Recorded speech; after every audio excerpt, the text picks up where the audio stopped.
கல் தோன்றி மண் தோன்றா காலத்து முன் தோன்றிய மூத்த குடி தமிழுக்கும் தமிழர்களுக்கும் என் வணக்கம். பூமியில் இருந்து நிலாவுக்கு சென்று தன்னுடைய கால் தடத்தை பதித்து கொண்டிருக்கிறான் மனிதன். ஆனால் இன்றும் வெளி மக்கள் தன்னுடைய தீவுக்கு வரக்கூடாது, அப்படி வந்தால் அவனுக்கு மரணமே பரிசாக அளிக்கப்படும் என்று சொன்னால் நீங்கள் நம்புவீர்களா? ஆமா, உண்மையில் அப்படி ஒரு தீவு இந்த பூமியில் இருக்கிறது. அதுவும் இந்தியாவுக்கு சொந்தமான அந்த தீவு. யார் அந்த மக்கள்? அவர்கள் எப்படிப்பட்டவர்கள்? மனிதர்களை தின்கிறவர்களா அல்லது மனிதர்களை கொள்ளுகிறவர்களா என்றுதான் நாம் இந்த வீடியோவில் பார்க்க இருக்கிறோம். Welcome to reading of history.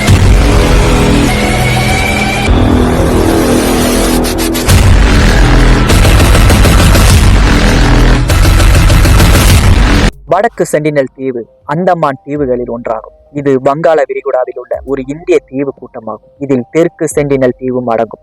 வடக்கு சென்டினல் தீவில் தனிமைப்படுத்தப்பட்ட பழங்குடியினரான சென்டினல்ஸ்கள் வெளி உலகோடு தொடர்பில்லாமல் வாழ்கின்றனர். இங்கே யாரும் செல்லக்கூடாது என்று இந்திய அரசு பாதுகாத்து வருகிறது. அந்தமான் தீவு கூட்டங்களில் ஒன்றான தனிமைப்படுத்தப்பட்ட வடக்கு சென்டினல் தீவுக்கு சட்டவிரோதமாக சென்ற அமெரிக்க சுற்றுலா பயணி ஒருவர் 2018ஆம் ஆண்டு மரணமடைந்தார். இந்த மரணம் இந்திய சிறிய தீவில் வாழும் தனிமைப்படுத்தப்பட்ட மக்கள் மீது உலகின் கவனத்தை ஈர்த்தது. பூமியில் நாகரிக உலகோடு தொடர்பில்லாமல் வாழும் பழங்குடி மக்களில் வடக்கு சென்டினல் குழுவும் ஒன்று. இந்த தொடர்பின்மைக்கு புவியியல் காரணங்களும் உண்டு. இந்த சிறிய தீவு முக்கியமான கப்பல் வழித்தடங்களுக்கு அப்பால் உள்ளது. மேலும் ஆழமற்ற பாறைகளால் சூழப்பட்டுள்ளது. அத்துடன் இந்திய அரசின் பாதுகாப்பு பிரதேசமாக வரையறுத்து இருக்கிறது. இதன் மூலம் இந்த மக்களின் தனித்துவம் இன்று வரை காப்பாற்றப்பட்டு வருகிறது.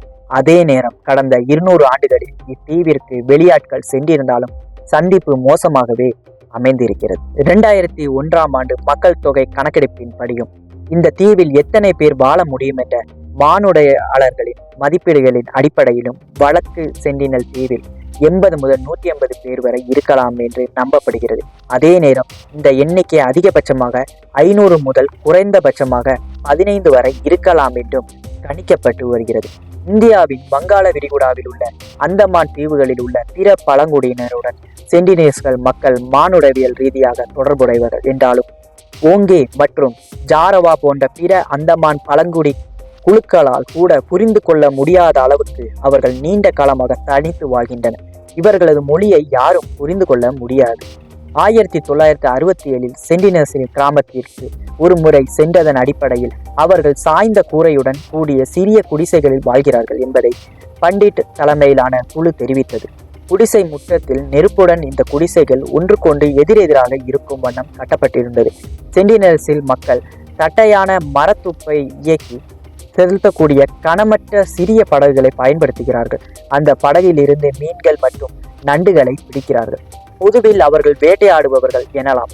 அவர்களின் வாழ்க்கை முறை அந்தமானின் பிற மக்களை போன்றது என்றாலும் அவர்கள் தீவில் வளரும் பழங்கள் மற்றும் கிழங்குகள், கடற்பாசிகள் அல்லது ஆமைகளின் முட்டைகள் மற்றும் காட்டுப்பண்டிகள் அல்லது பறவைகள் போன்றவற்றை உண்டு வாழ்கின்றனர். அவர்கள் வில் மற்றும் அம்புகள், ஈட்டிகள் மற்றும் கத்திகளை எடுத்து செல்கிறார்கள். அந்த கருவிகள் மற்றும் ஆயுதங்களில் பலவற்றில் இரும்பினால் நுனிகள் போடப்பட்டிருக்கும். சென்டினல்ஸின் தீவுகளின் கரையோரத்தில் ஒதுங்கும் பொருட்களை கண்டுபிடித்து தங்கள் தேவைகளுக்கு ஏற்ப பயன்படுத்துகிறார்கள். சென்டினல்ஸ்கள் கூடைகளை பின்னுகின்றனர். மேலும் அவர்கள் இரும்பினால் செய்யப்பட்ட மர செதுக்குகளை பயன்படுத்துகின்றனர். இது மனிதகுல வரலாற்றில் கற்காலத்தில் பயன்படுத்தப்பட்ட கருவியாகும். இதுவரை சென்டினல்ஸ் மொழி எதுவும் வெளியாட்களுக்கு தெரியாது.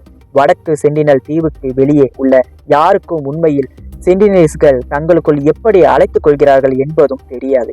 அவர்களை எப்படி வாழ்த்துவது அல்லது உலகத்தை பற்றிய அவர்களின் பார்வை மற்றும் அவர்களின் பங்கு என்ன என்று யாருக்குமே தெரியாது. 1771ஆம் ஆண்டு ஒரு இரவில் கிழக்கிந்திய கம்பெனியின் கப்பல் ஒன்று சென்டினல் தீவை கடந்தது.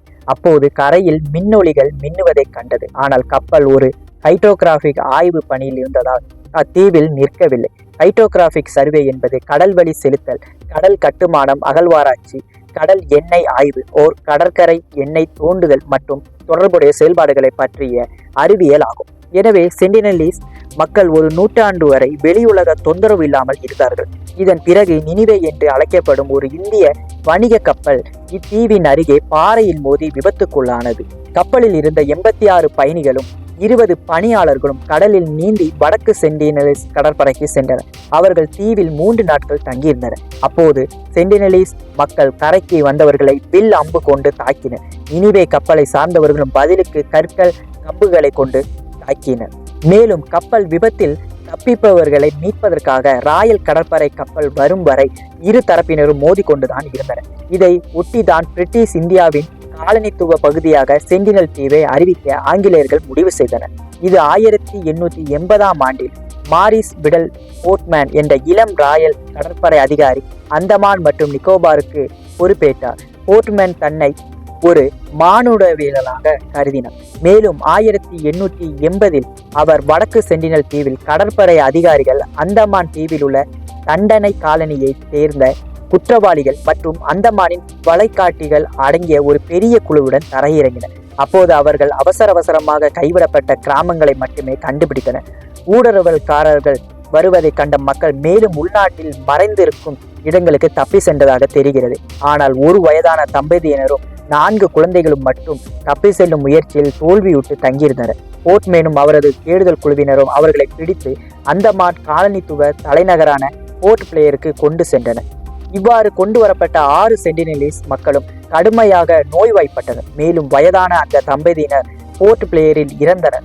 நோய்வாய்ப்பட்ட 4 குழந்தைகளையும் மீண்டும் வடக்கு சென்டினல் கடற்கரையில் ஒரு சிறிய பரிசு பொருட்களுடன் இறக்கி விடுவது நல்லதென்று போர்ட்மேன் முடிவு செய்தார்.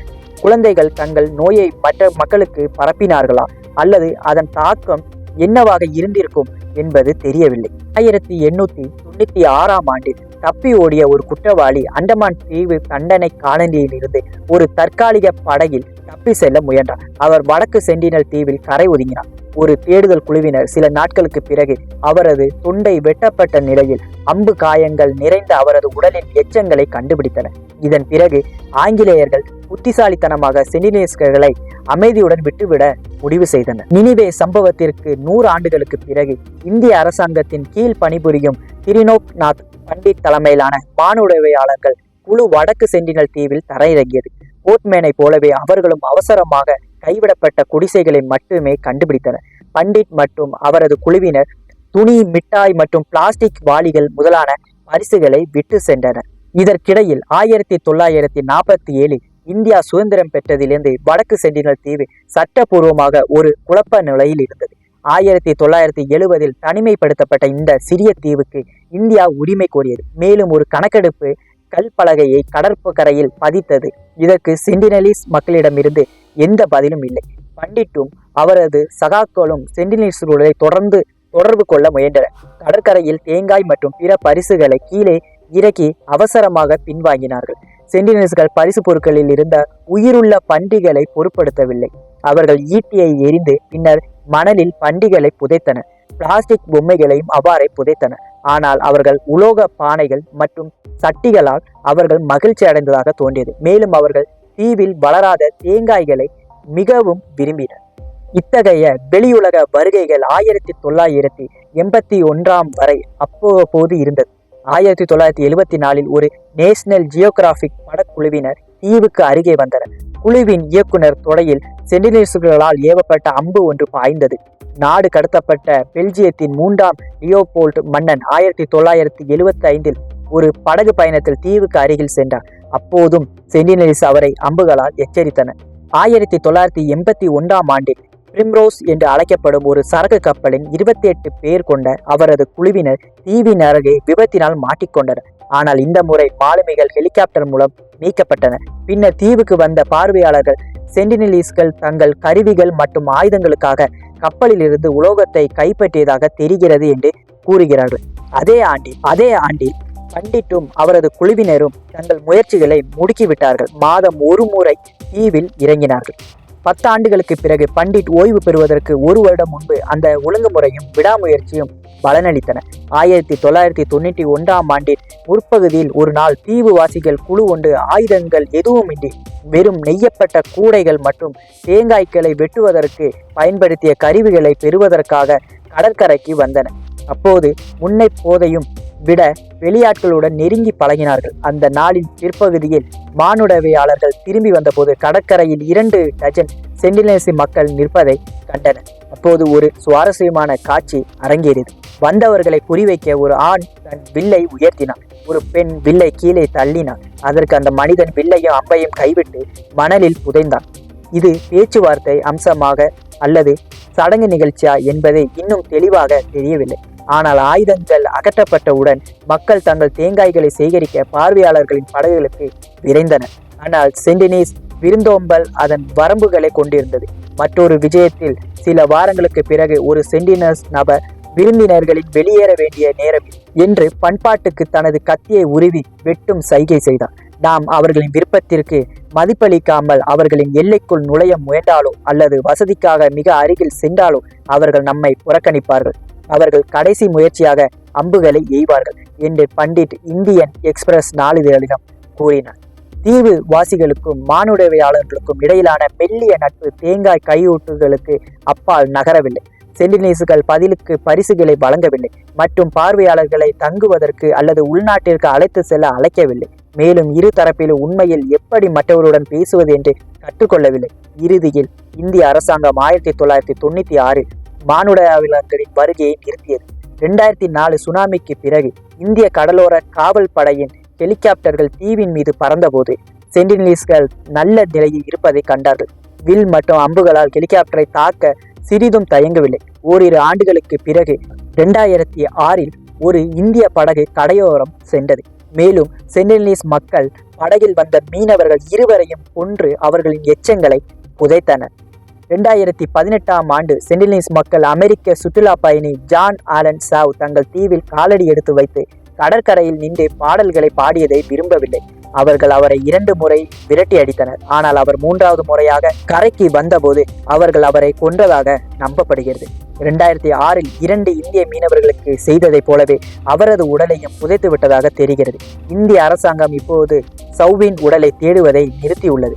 இந்த சம்பவம் சென்டினலீஸ் போன்ற ஒப்பீட்டளவில் தொடர்பில்லாத குழுக்களான பாதுகாப்பு பற்றிய விவாதத்தை தூண்டியுள்ளது. மானுடவியாளர்கள் பண்டிட் அவர்களை விட்டுவிட வேண்டும் என்று வாதிட்டார். இப்போது ஓய்வு பெற்ற அந்த மானுடவியாளரின் கூற்றுப்படி சென்டினலீஸ் வெளியுலகோடு தொடர்பு கொள்ள விரும்பவில்லை என்றும் அவர்கள் தாங்களாகவே நன்றாக இருக்கிறார்கள் என்று தெளிவுபடுத்தியுள்ளார். இந்திய அதிகாரிகள் அவ்வப்போது மக்கள் தொகை கணக்கெடுப்புக்காக தீவுக்கு தொடர்ந்து வருகிறார்கள். கடைசியாக 2011 வந்தார்கள். இப்படியாக சென்டினலீஸ் பழங்குடி மக்கள் வரலாற்று முந்தைய காலத்தில் மனிதர்கள் வாழும் ஒரு குழுவினராக இருக்கின்றனர். உலகில் இப்படி தனித்து வாழும் மக்கள் கூட்டம் மிகவும் குறைவு. மானுடவியாளர்கள் நோக்கில் வடக்கு சென்டினல் தீவு மக்கள் முக்கியமானவர்கள். இவர்களை பற்றி நாம் தெரிந்து கொள்ளும் போது நாம் மனித குல வரலாறு எப்படி நடந்திருக்கும் என்பதை யூகிக்க முடியும். அதே நேரம் நாம் அவர்களை தொந்தரவு செய்யாமல் இருப்பதும் மிகவும் அவசியமானதாகும். இதை போன்று வரலாற்று மிக்க சுவடுகளை பற்றி தெரிந்து கொள்ள நமது சேனல் ரீடிங் ஆஃப் ஹிஸ்டரி சேனலை சப்ஸ்கிரைப் செய்து பெல் ஐகானை கிளிக் செய்து வைத்துக் கொள்ளவும். நன்றி, வணக்கம்.